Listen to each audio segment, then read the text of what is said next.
ہم انشاءاللہ ملک کی معیشت کو بحالی کی طرف لے کے جائیں گے.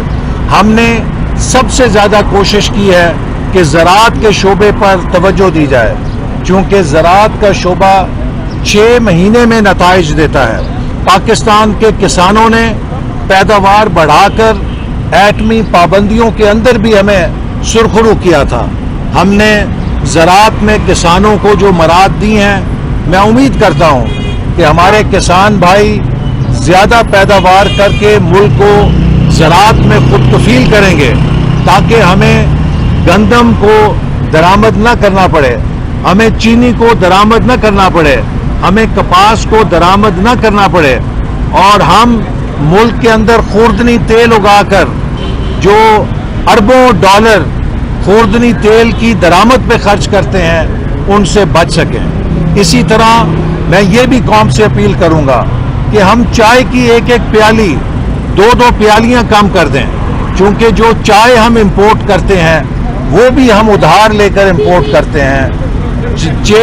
جب تک کہ ہم اپنی چائے کی پیداوار میں خود کفیل نہیں ہوتے، ہمارا فرض ہے کہ وہ ساری آئٹمز کہ جس پہ ہمیں اپنا قیمتی زر مبادلہ خرچ کرنا پڑتا ہے، جب تک ہم اس بحران سے نہیں نکلتے، پوری قوم کو اس مشن کے اندر شامل ہونا چاہیے. ہماری تاجر برادری نے پہلے بھی ساتھ دیا ہے. جب کووڈ تھا 6 بجے دکانیں بند ہوتی تھی، لیکن اب ہم اپیل کر رہے ہیں کہ 8:30 بجے دکانیں بند کریں، تاکہ توانائی کی بچت ہوگی. توانائی کی بچت ہوگی تو تیل کی درآمد میں کمی ہوگی، چونکہ اس وقت تیل کی قیمتوں کو پر لگ چکے ہیں. $120 بیرل سے اوپر جا چکا ہے تیل، اور بعض تجزیہ کار کہہ رہے ہیں کہ 140 تک بھی جا سکتا ہے. تو اس لیے ہماری جو تیل کی قیمتیں ہیں وہ بین الاقوامی قیمتوں سے جڑی ہوئی ہیں، اور اگر تیل مہنگا ہوتا ہے تو ہمیں اس کی کنزمپشن کو کنٹرول کرنا پڑے گا، تاکہ کم سے کم بوجھ پاکستان پر پڑے.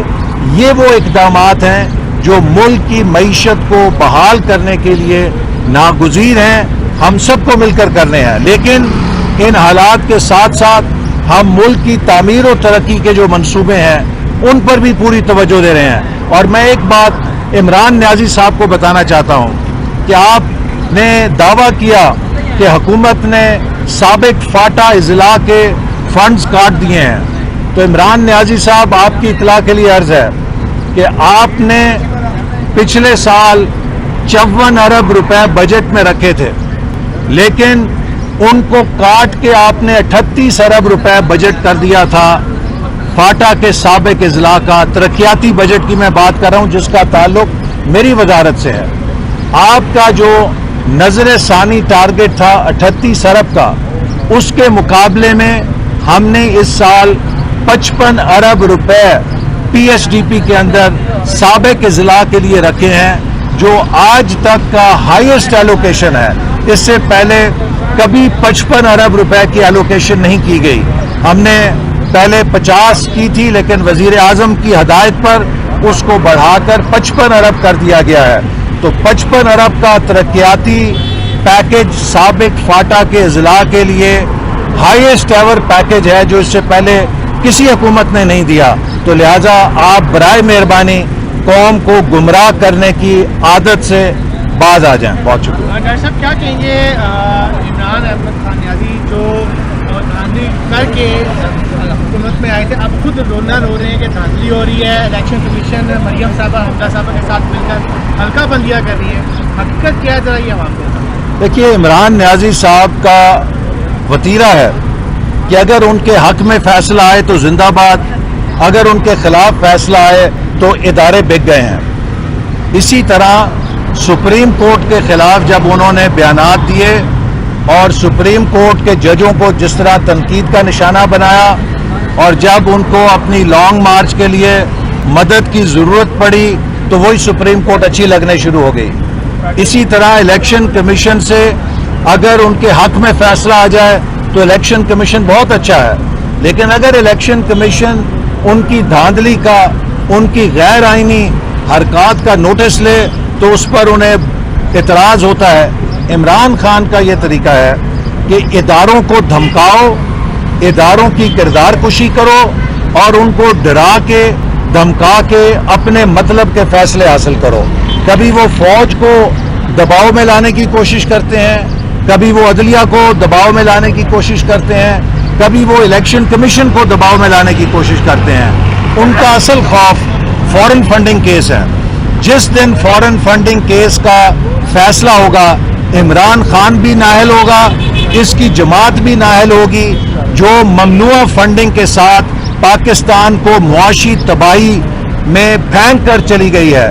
عمران خان کی فارن فنڈنگ اس لیے کی گئی تھی کہ وہ پاکستان کو کنگلا کرے, پاکستان کو دیوالیہ کرے اور پاکستان کی معیشت کو تباہ کرے, جو کام اس نے اپنے ڈونرز کی فرمائش کے اوپر بہت کامیابی سے کر دیا ہے.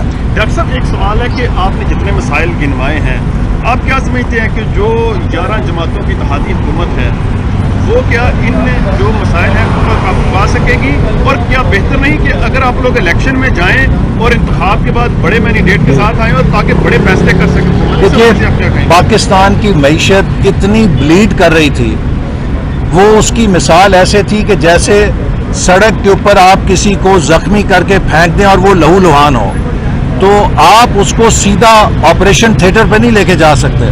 سب سے پہلے آپ نے اس کی ایمرجنسی ٹریٹمنٹ کر کے اس کو سٹیبل کرنا ہے تاکہ وہ آپریشن کے ذریعے صحت مند ہو سکے. ہمیں بھی معلوم ہے کہ ہمارا سیاسی کیپٹل ایروڈ ہو رہا ہے. ہمارے لیے بہت آسان تھا کہ ہم الیکشن کے اندر پھینک کے ملک کو ایک سائڈ پہ ہو جاتے, لیکن اس بے یقینی سے جو الیکشن کے نتیجے میں 4-6 مہینے کی پیدا ہونی تھی, پاکستان کی معیشت بالکل راک باٹم پہ گر جاتی. یہ ہماری ذمہ داری ہے کہ ہم نے, یہ ہماری حب الوطنی ہے کہ ہم نے یہ فیصلہ کیا کہ ہم برے بننے کے لیے تیار ہیں, لیکن پاکستان کے مفاد سے ہم چشم پوشی نہیں کر سکتے. ہم اپنے ملک کو سٹیبل کریں گے, ہم اپنے ملک کو تباہ نہیں ہونے دیں گے. یہ ہماری کمٹمنٹ ہے پاکستان کے ساتھ, جس کے لیے ہم اپنے پولیٹیکل کیپٹل کو, اپنی سیاسی ساکھ کو داؤ پہ لگا کے اس وقت پاکستان کو بچا رہے ہیں. بہت شکریہ جی. YouTube پر گوگلی نیوز دیکھنے کے لیے youtube.com کی سرچ بار میں googly news T V type کریں. گوگلی نیوز کے پیج پر سرخ رنگ کے سبسکرپشن والے بٹن پر کلک کرنا نہ بھولیے. YouTube پیج پر اپلوڈ ہونے والی ویڈیوز سے باخبر رہنے کے لیے بیل آئیکن پر کلک کیجیے. آپ کو ہر نئی ویڈیو کے بارے میں نوٹیفیکیشن موصول ہو جائے گا.